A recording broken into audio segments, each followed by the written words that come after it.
No, he didn't give an exact time. I asked him, you know, was it going to be a month? And he said, no, Jim, it will not be a month. It will happen before that. So no exact promise was made. I kind of want to show you where I am. We are in one of two call centers, temporary call center set up. These are people whose jobs normally isn't taking those calls, but they're still getting about 200 calls an hour from customers wanting service back. And that's the main concern here. And that's what these people are doing.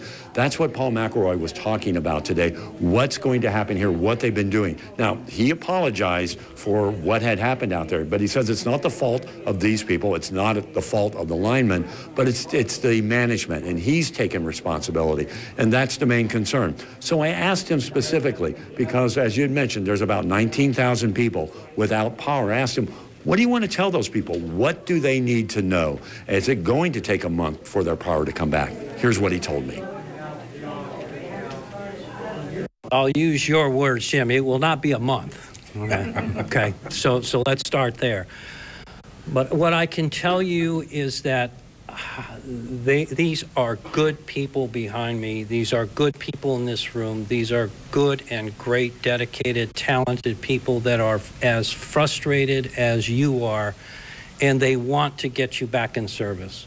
It has been our job to working under the guidance and facilitation of our super elected officials, the governor, the mayor, the city council, to facilitate bringing in as many resources, both in terms of human resources and physical resources, to try to get you back hooked up to the grid again.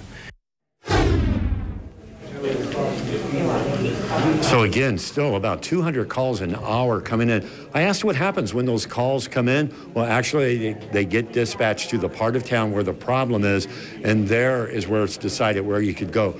Of course, if it's a large area that's out, they say that will be addressed immediately. The smaller areas, not quite so. They just have to prioritize on this, but they said they will get to it. I asked about some of the questions we have been getting. Why are trucks just driving by our neighborhood and not stopping? And they said they know where the power is out. They're going to specific areas.